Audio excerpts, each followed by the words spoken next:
Hi, good morning, and welcome everyone to our multi-platform service of the Unitarian Church of Staten Island. We're so glad you're all joining us, both online and in person. If you are in person, please just, if you're sitting in the pews there, remember to keep your masks on, and then feel free to sing along to the hymns and read along to the responsive readings. Also, you're welcome to join us in the parish hall for our coffee hour. And weekly gatherings include today's spiritual growth circle at 12:30 p.m. in the library. Women's group meets by Zoom on Wednesdays at 7:30. See Kathy Santo for information about that. And men's group meets by Zoom. It's every 3 weeks, and this Monday will be 3 weeks, so that's this Monday, 8 p.m. See Tom Saluga for more information. And those joining us online, we send special greetings to you. We hope you can take a moment to introduce yourself in the chat box. And after service, please stay for the virtual coffee hour. And for those in person, we gently remind you to please silence your mobile phones at this moment. And now let us prepare for this morning's service.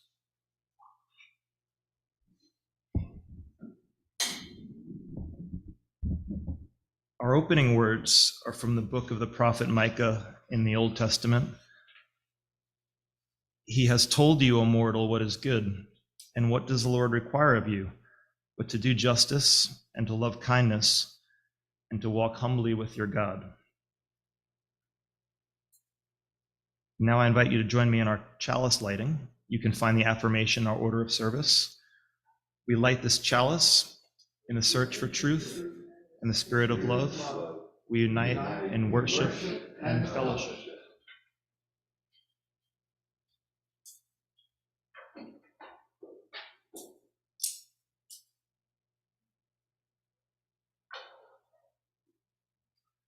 And now, as an extension of lighting our chalice, I want to take a moment of silence to light these candles for some of the names of those who have recently been affected by police brutality.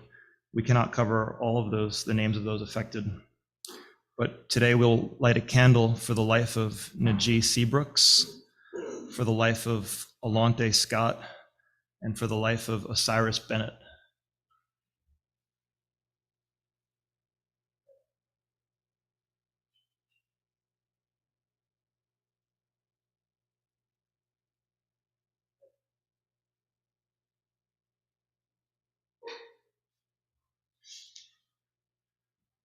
May these lights be a symbol of our commitment to continue the work of racial justice and to proclaim that Black Lives Matter. So now we'll sing our hymn. Please join us in singing hymn number 170, "We're a Gently Angry People in Your Gray Hymnal."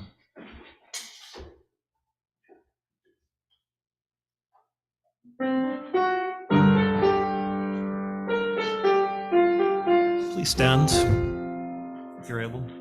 We are a gentle, angry people, and we are singing for our lives. We are a gentle, angry people, and we are singing for our lives.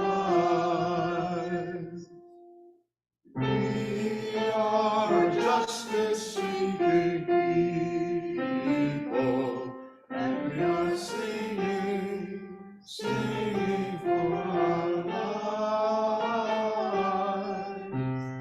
We are a justice-seeking people, and we are singing for our lives. We are young and old together, and we are singing for our lives. We are young and old together, and we are singing for our lives. We are a land of many colors, and we are singing for our lives.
Thank you, choir.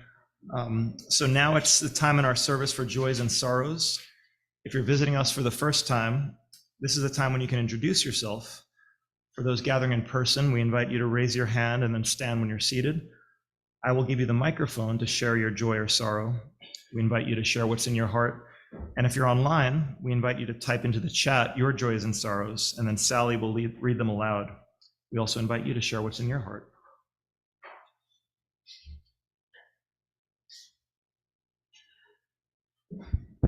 Maybe I'll start since no hands are up. I told, I think you all months ago, my mom was diagnosed with cancer.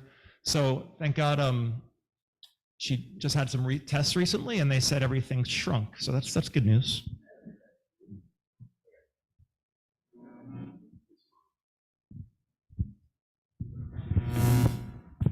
Hi, I'm Tom. Kathy's feeling a little under the weather today, so she's home recuperating.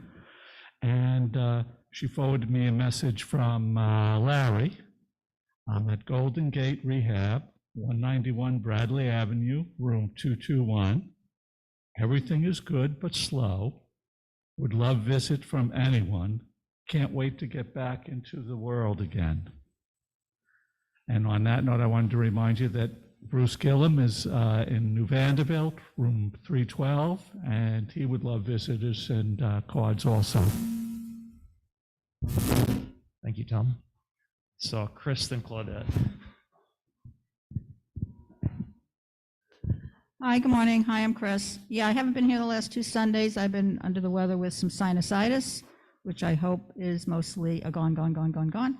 Not feeling exactly 100%. So like they say, it's good to be here. It's good to be anywhere, but it's definitely good to be here and see everybody. So cheers. And Larry had a birthday yesterday, I think. Yes, nice. Thank you, Chris. So Claudette and then Sally. Yeah, for those of you who don't know, most people do know that Jill Abaddon, past member and a long-term friend of the church, passed away on March 1st. Her memorial service will be here at the Unitarian Church on April 8th at 11 a.m. If anybody wishes to attend, if you could let me know, because we'll be having a repast, so to speak, at Blues following the ceremony. Thank you.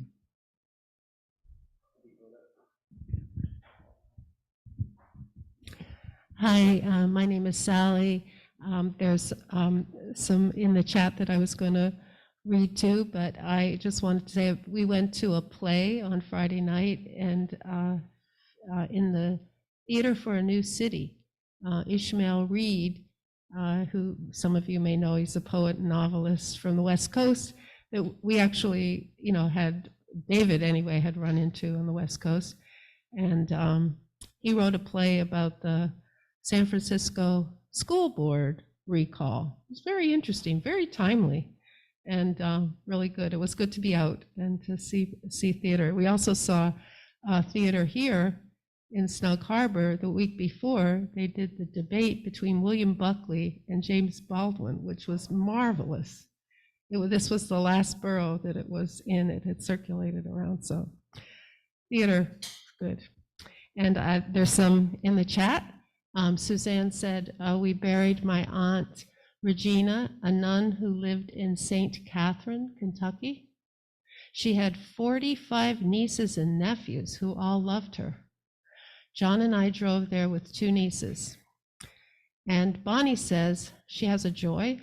Old friends will be visiting New York from Hungary in a few weeks, and we expect to visit them. Thank you, Eric.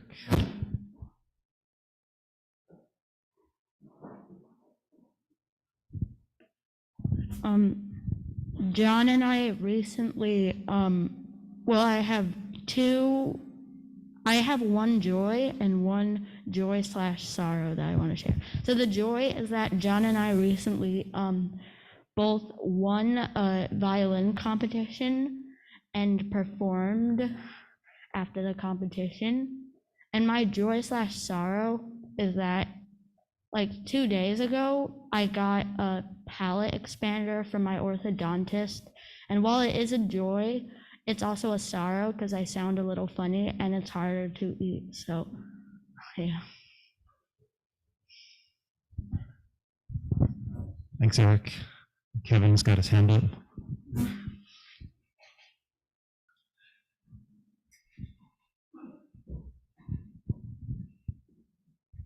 I just want to let you know, Caroline saw a surgeon at Sloan Kettering this last week and left him real well, and she will be undergoing surgery for her uterine cancer in approximately 2 weeks.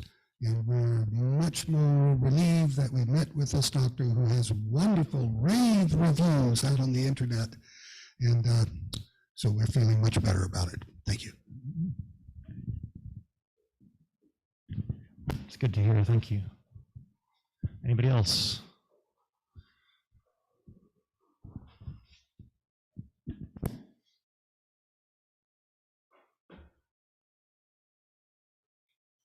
Thank you. We're grateful for all the joys and sorrows we have heard shared in our community, and for those that have gone unspoken. May the attention and care we give each other and those beyond this space remind us that we're not alone. And now is a time in our service when we pause for meditation. I'll offer a quote to focus our meditation, then ring the bell. Janice has lent her nicer sounding bell for this morning. At that point, I invite you to begin the meditation with 3 deep breaths. After a few minutes, I'll ring the bell again to mark the end of our time.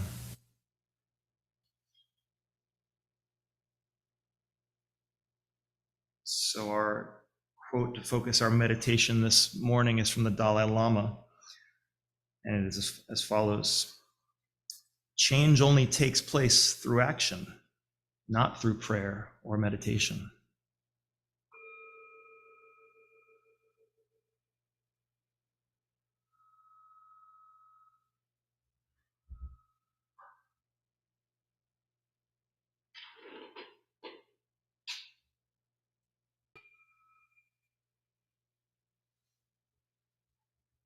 I think the Dalai Lama would be the first to say that meditation is pretty important. But it's interesting. I didn't even think of it when I chose the quote. It ties into our reading for this morning from an English translation called The Message of a portion of the New Testament book of James. It says, "Dear friends, do you think you'll get anywhere in this if you learn all the right words but never do anything? Does merely talking about faith indicate that a person really has it? For instance, you come upon an old friend dressed in rags and half-starved and say, 'Good morning, friend, be clothed in Christ, be filled with the Holy Spirit,' and walk off without providing so much as a coat or cup of soup. Where does that get you? Isn't it obvious that God talk without God acts is outrageous nonsense? I can already hear one of you agreeing by saying, 'Sounds good, you take care of the faith department, I'll handle the works department.' Not so fast. You can no more show me your works apart from your faith than I can show you my faith apart from my works. Faith and works, works and faith fit together hand in glove. Do I hear you professing to believe in the one and only God, but then observe you complacently sitting back as if you've done something wonderful? That's just great. Demons do that, but what good does it do them? Use your heads. Do you suppose for a minute that you can cut faith and works in two and not end up with a corpse in your hands?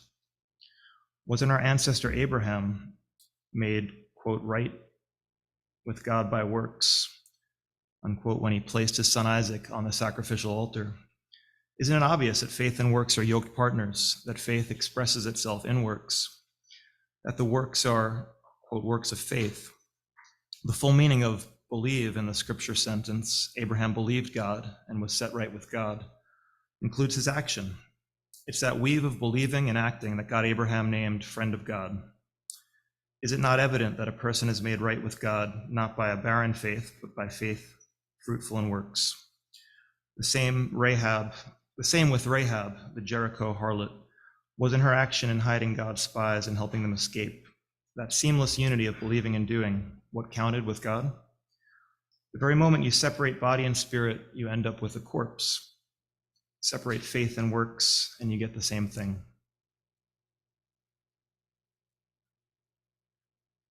I wanted to add, Regina, I'll introduce her later. She was asking me, should I choose, from the Christian tradition, readings from Christian tradition or all traditions? I said, well, we have every flag of major religions here, so feel free to do it from all traditions. But, you being Christian, we have people from obviously Judaism, Islam, Christianity, and they often come and bring their, what they have with us. So we're thankful, Regina, for bringing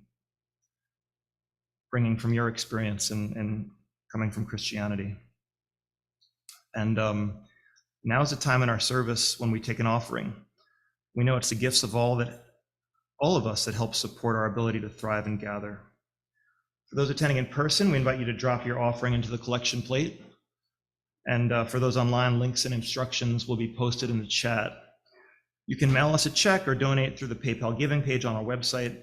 Please give as generously as you can. Our offerings will now be gratefully received.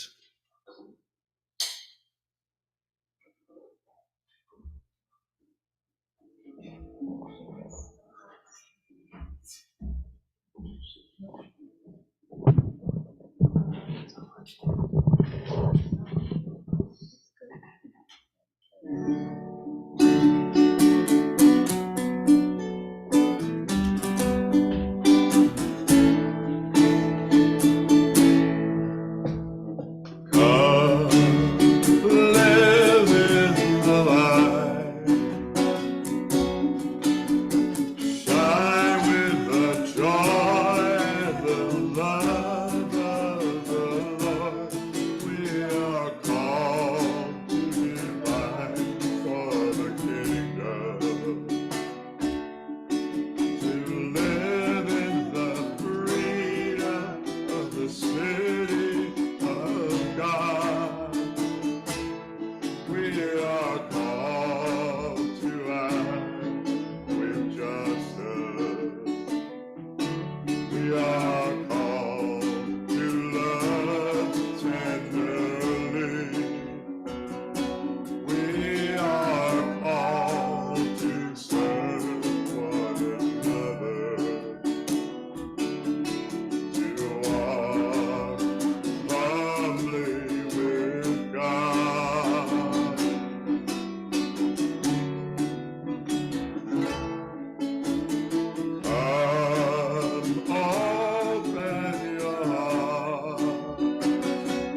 Thank you, Robin L.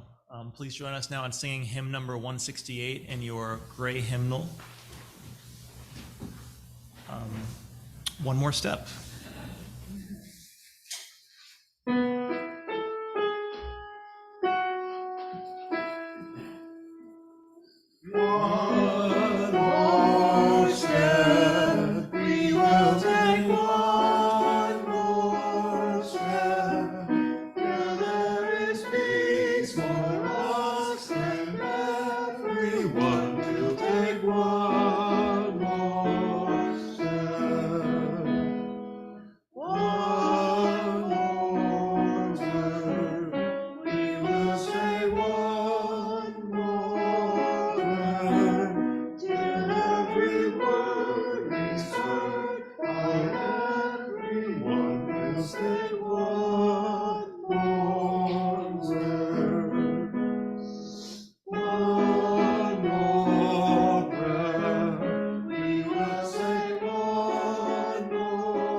Regina Cassidy is a lifelong Staten Islander, as well as wife, mother of 3, and grandmother of 4, which is a change from last time. Congratulations. She's a teacher, social worker, and an interfaith lay religious leader. And thank you again for joining us today, Regina.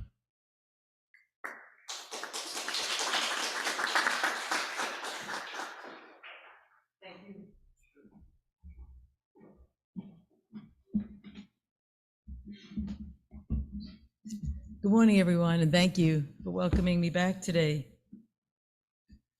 I was recently away with our family last weekend. There was 12 of us, and we were looking for a buffet or a smorgasbord kind of place to eat with a lot of selection of food that we adults could dabble in, taste, and select, with enough options for our small, young grandchildren.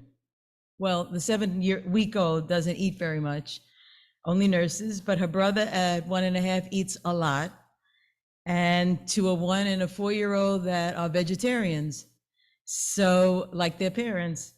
So they're learning, these children, about everything from Italian to sushi to all sorts of possibilities out there. And we were able to find some things, Japanese treats like edamame and thick wide tossed noodles, as well as hot fudge sundaes. But we didn't find too many buffet places. So in this leftover time from COVID, we did find in our Airbnb that we could make our own selection of foods. 3 meals a day, homemade, buffets with things like pancakes, bacon, healthy fruits, vegetables, and, well, we had our Oreos and our ice cream Klondike bars. The adults were satisfied and the children were more than delighted, to say the least. Well, that's an example of a fun kind of buffet we experienced while we were away last weekend. And on this vacation alone, there was more, such as big playgrounds buffets, where there was so many slides and swings and things to climb on, things to spin on. It was unreal. And we chose simpler places. There was a water park with slides and pools and hot tubs, and unbelievable. Yes, it was overwhelming, and I must admit, as a grandmother at my age, I got overstimulated and overexcited at times. But for a few days, it was wonderful, and I have a feast of memories as well as hopes for future family adventures. But there's been another kind of buffet in my life lately, a buffet that is also overwhelming and overstimulating, and one that also gets me overexcited in a way. It's very different in a major way, though. It's a buffet of challenges, causes, and I almost feel disrespectful using that term, buffet, but it fits, for me at least. What am I talking about? Well, no matter where I look or where I turn, something catches my mind and my heart. Some of the challenges for me that I'm talking about is homelessness, especially seeing men laying on the street. And I think it's especially since I have my own 3 sons. For a long time, it has hit me that they were once babies. They were once little boys running around, and now they're laying homeless on the streets. And for a time, I worked with the homeless in Manhattan and on Staten Island. Racism is another one of those issues, and that was part of my work at seminary. LGBTQ plus issues is another. The US political scene, along with white nationalism, pulls at me. The war-torn areas of the world, as well as the very hungry areas of the world, is another. Now, I could go on, but you get the idea. And I'm sure if I asked you, you could list your own personal issues that affect you greatly and that you want to work on. But herein lies my major problem. Much like I felt on vacation, where I mentioned all we did and all we ate, I get motivated at first by all these causes. But I soon grow overwhelmed, overstimulated, overexcited, but in a very different way. I need to do something. I know that. I need to act. But how? These things, each one of them catches my attention, at least for the moment. But then what? With my grandchildren, I know what to do. I know how to run around. I know how to swing on swings with them, hold them and rock them to sleep, cut up their food and feed them. But in light of all these other issues that I face, that we're all facing, I don't know what to do in the long term. I get stymied, I get stuck, and perhaps more than I'd like to admit, I stop, I look around wildly like a deer stuck in the headlights of saying, what can I do? The title of this sermon, Moved But Not Moving, actually came from a friend of mine when I heard him talking about it in a recent discussion. He described himself as a student in the 60s, and he heard about the civil rights movement. He was very moved by everything he heard.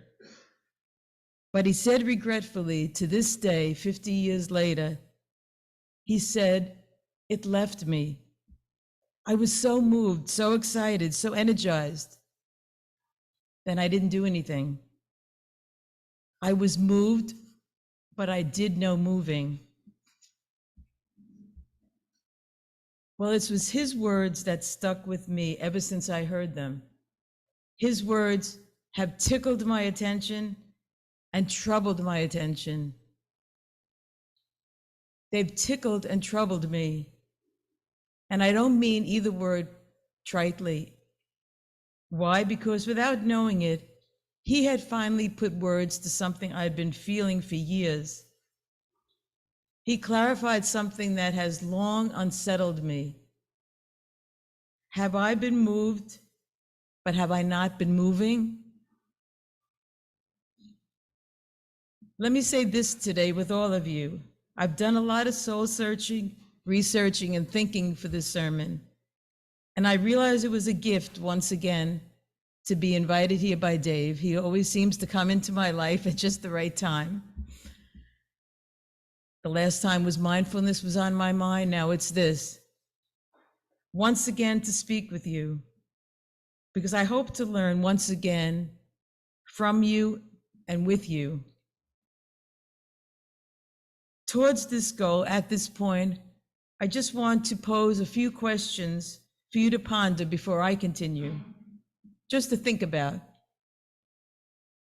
Through what lens can we view these issues? How do we stay committed? How do we work consistently for social justice, for change? How do we bring about lasting change, systemic change, in a systematic way? I know for myself, for one thing, that we cannot ignore these issues. In the words of Karl Barth, a well-known Swiss theologian of the last century, we must preach and we must live with the Bible or any other holy book that guides our lives in one hand and the newspaper in the other. In other words, we cannot separate our belief system from what's happening in the world.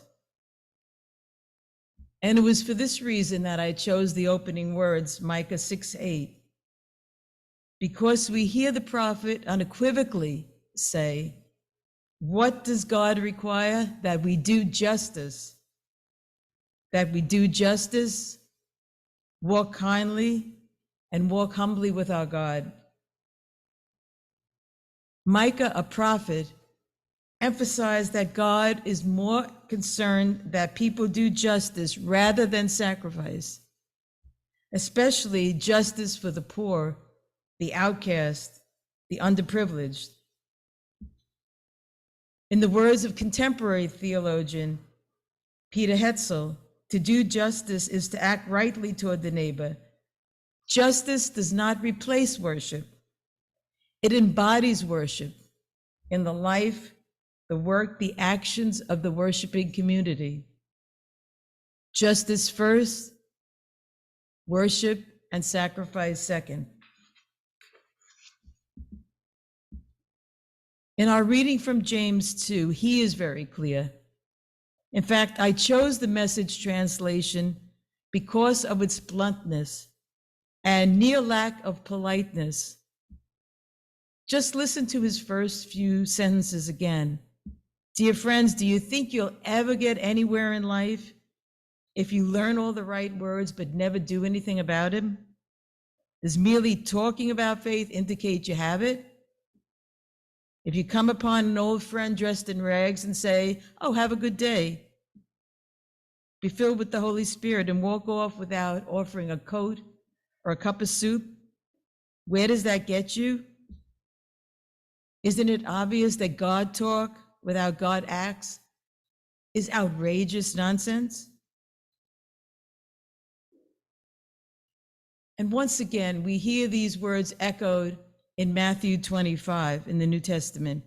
Jesus also makes no bones about it. Feed the hungry, give drink to the thirsty, clothe the naked, open up your homes, your communities, your arms to anyone who needs comfort. That's what he wants. Make your love concrete for others in actions as well as in words. So I think we all agree and we know it's very clear what we're supposed to do. But how do we do all this realistically without getting overwhelmed in this complex world of ours with its many, many issues? How do we prevent ourselves from getting so overwhelmed and end up doing nothing? How do we remain moved and also to get moving? Well, again, let me refer to Dave and thank him for guiding me to reflect on the 7 principles of Unitarians. I'm very new to Unitarian belief system, but I was drawn to the second principle in preparation for today: justice, equity, and compassion in human relations. In reading more about this principle, I came across a writing by a Reverend Emily Gage of Unity Temple. And she wrote, "Justice, unity, and compassion points to the larger community. It gets at collective responsibility.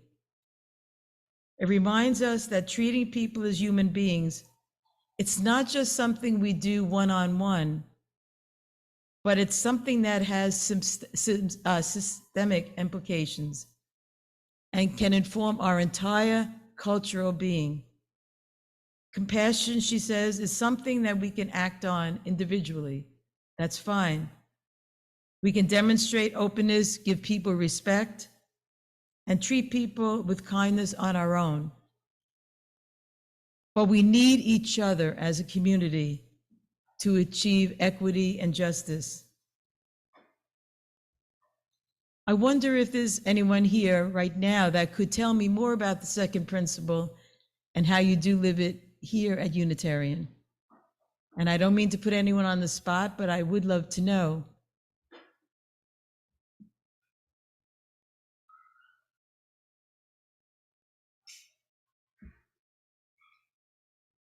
Well, we're not doing it now, but we were in the past a 7-day-a-week homeless shelter for men from Project Hospitality. We had more or less 10 men each night for 30 years. 30 years, A wow. long, long time, right? Wow.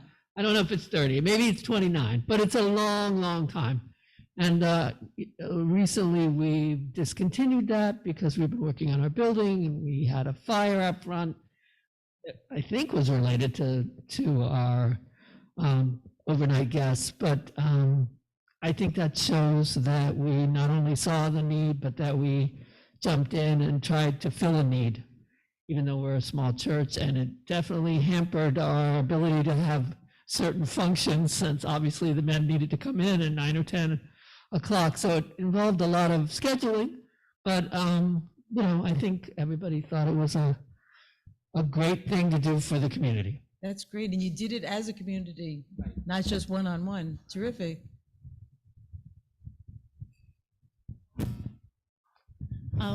Before I became a member of this church, it was a place that I felt welcomed other people who wanted to organize and do things. And I've since I've become a member, I've heard about the history with the environmental movement and civil rights. But for me, it was the place where we were able to begin a peace group here in 2002. Our first meeting was 21 years ago in June 2002, and it was a real significant, and a lot of the members were part of that.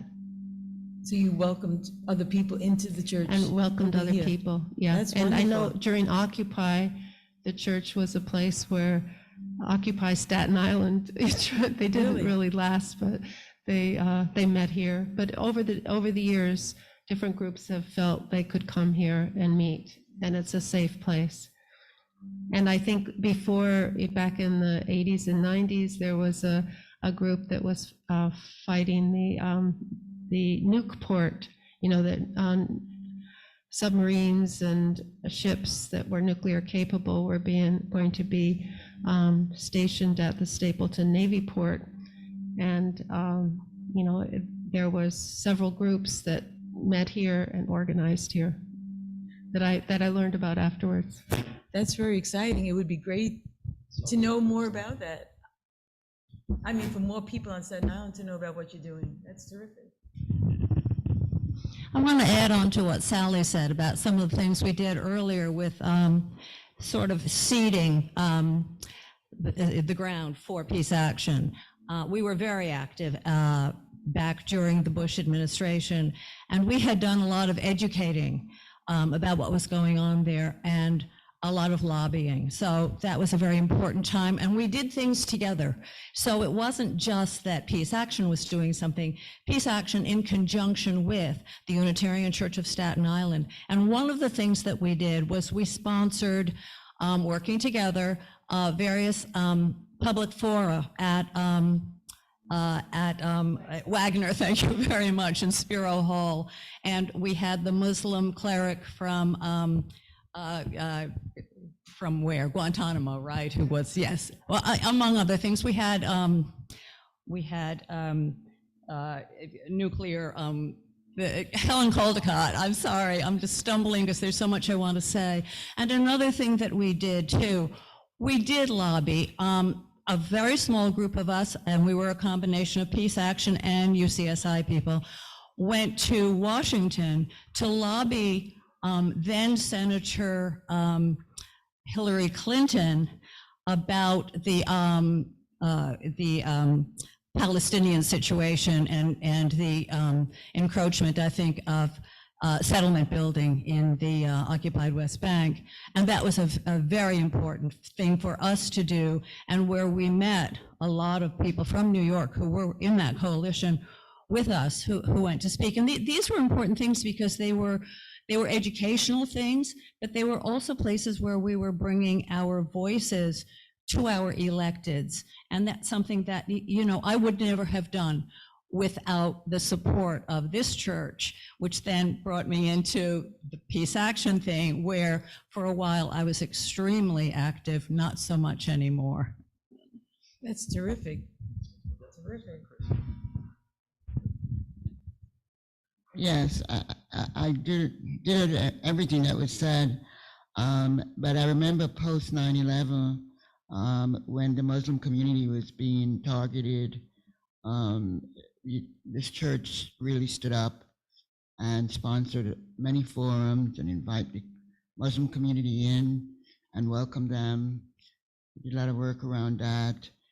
We marched in Washington, and during the time leading up to the Iraq War, we had a bus that went to Washington. Following Superstorm Sandy, this was ground zero for all the organizations that wanted to help out the people who were displaced. They met here, they had meetings here. I would say we are the conscience of Staten Island. Thank you. That's wonderful.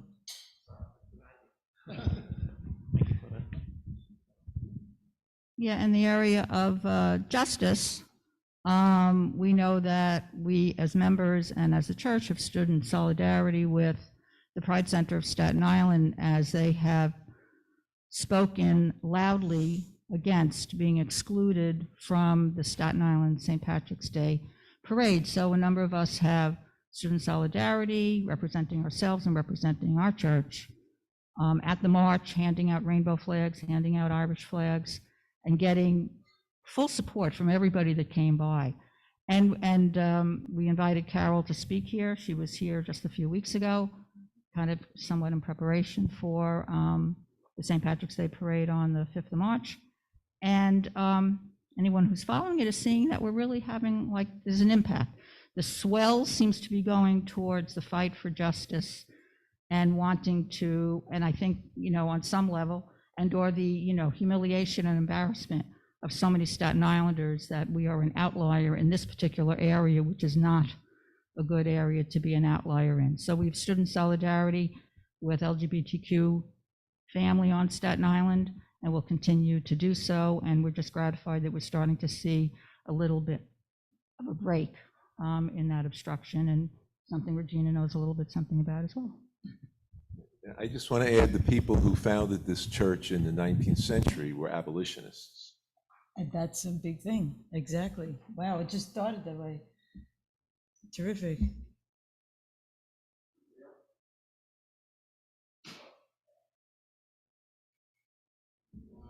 This might seem like a tiny thing, considering all the wonderful things we're remembering or connecting to and reaching out with. But a few years ago, when my daughter was preteen or so, I said, you know, they don't teach sexual education the way I was taught in 7th grade. We had sex ed in school, and it was uncomfortable and funny and embarrassing, and it just gave, it wasn't very expansive, but it gave you something to go with, and they don't have that in New York City schools. And I had no idea that was the case. And the Unitarians have a fantastic program that's, worldwide program that they've created. And together with some parents and people from outside who have teenagers who also wanted to join in, we had a collective program for several years, at least 2 years, where we invited, we had to have, it took a lot of machinations, but, and it's a sensitive subject, but it was amazing. And I know my child benefited. So I wouldn't have had another place to have that happen other than this church. That's true.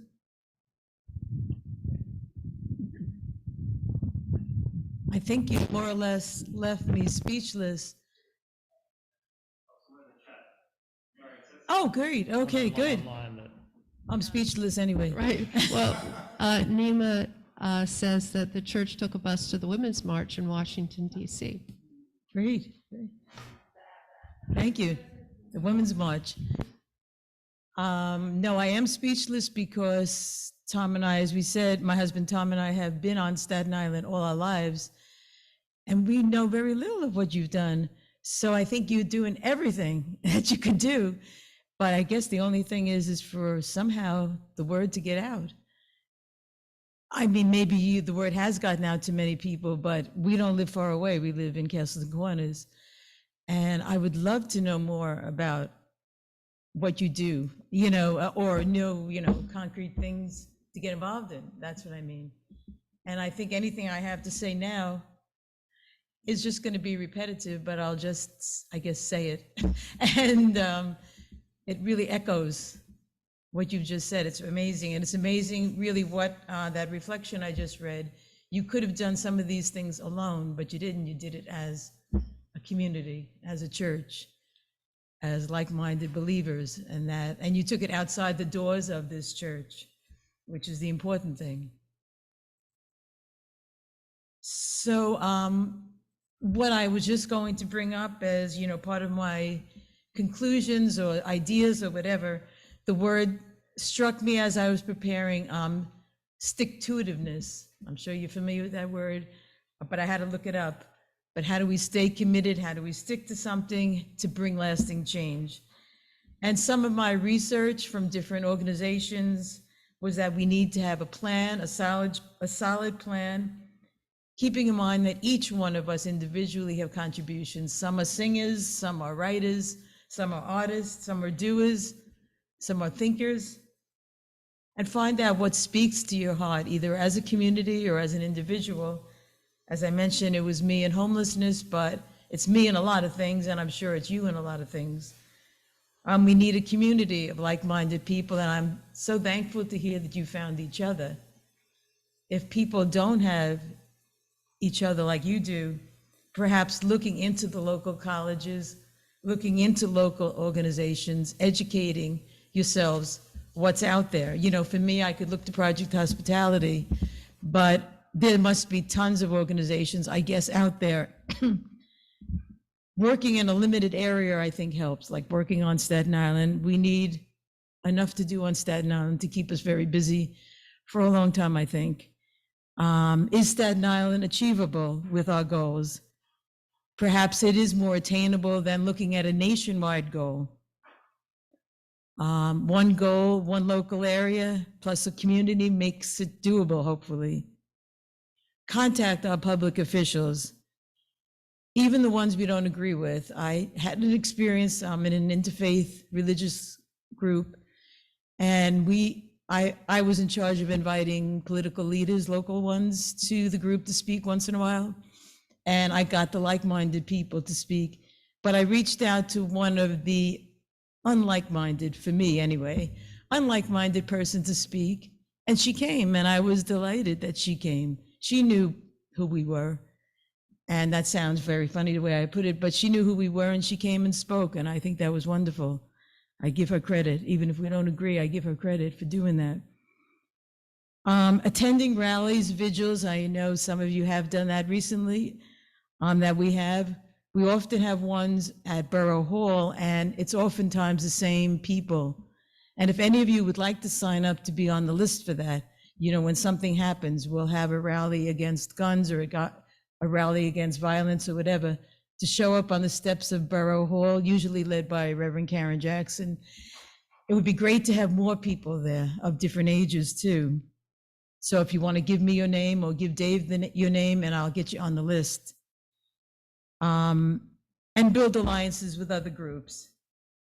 Now, in conclusion, I just wanted to say, if anything is going to be successful, it's important to have an ongoing evaluation. How are we doing? And how are I doing individually? Another local religious leader said recently, we may not be able to set the world on fire, but at least we can turn on a light and turn up the heat. And it was kind of already just said, thank you, but I was just going to conclude on a positive note about the St. Patrick's Day Parade on Staten Island. And for those of you who may not have been as aware, you know, this year was especially troubled.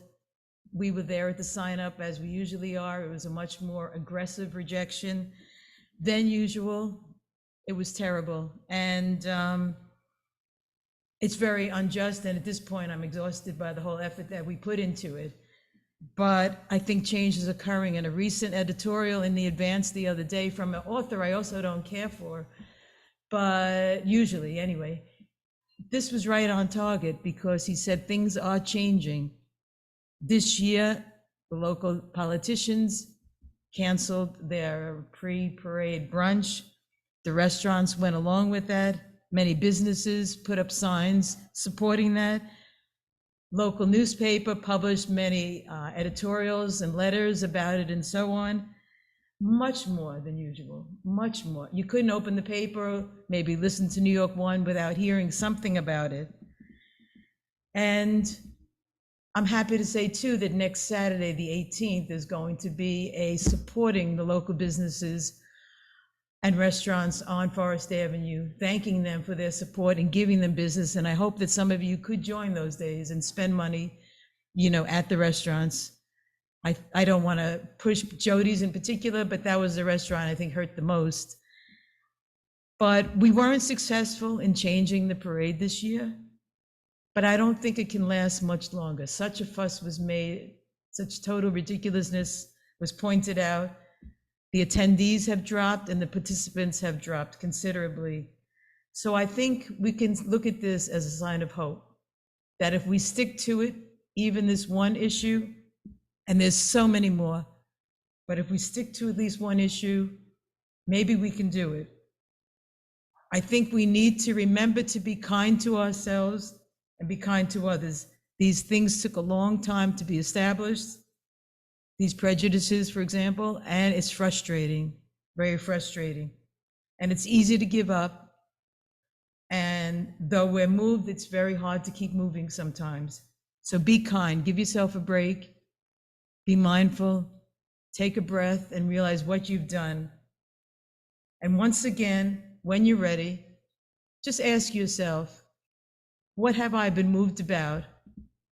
What have we been moved about? What do we need to do? How can we get started moving again? And I thank you again for allowing me to be here today and share with you and for sharing with me so much. Thank you.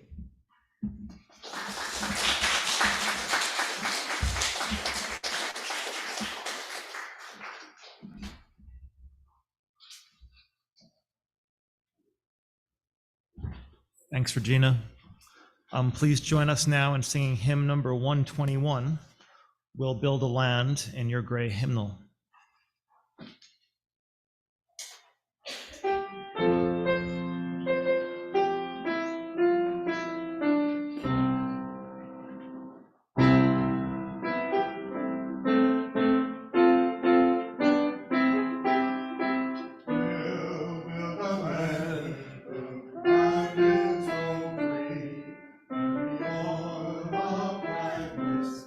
Songs of morning.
I invite you now to join with me in extinguishing our chalice. You can find the affirmation in our order of service. We extinguish this flame, but not the light of truth, the warmth of community, or the fire of commitment. For these we carry in our hearts until we are together again.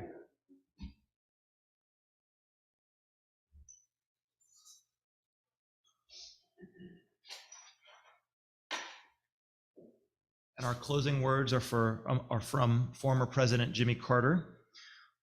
Rosalind and I have strived to advance human rights in countries around the world. In the quest, we have seen that silence can be as deadly as violence. Sorry. There it is. People of power, privilege, and moral conscience must stand up and say no more. We are responsible for creating a world of peace and equality for ourselves and future generations.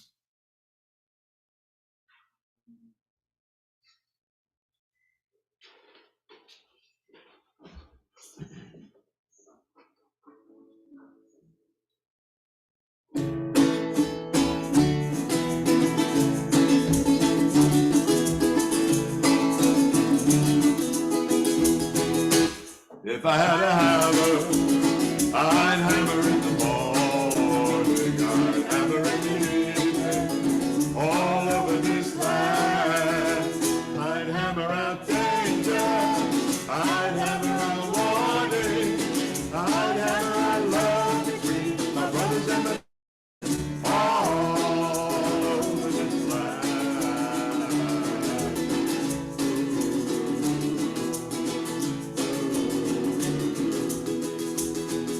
If I had a bell, I'd ring it in the morning, I'd ring it in the evening, all over this land. I'd ring out danger, I'd ring out warning, I'd ring out love between my brothers and my sisters, all over this land.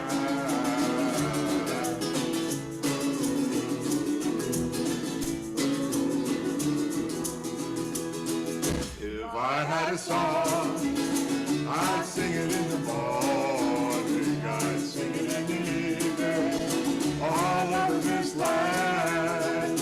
I'd sing out warning, I'd sing out warning, I'd sing out love between my brothers and my sisters, all over this land.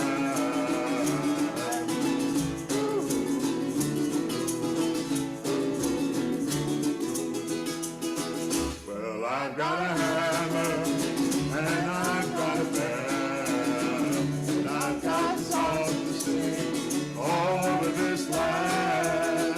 It's the hammer of justice, it's a song of freedom, it's a song about love between my brothers and my sisters,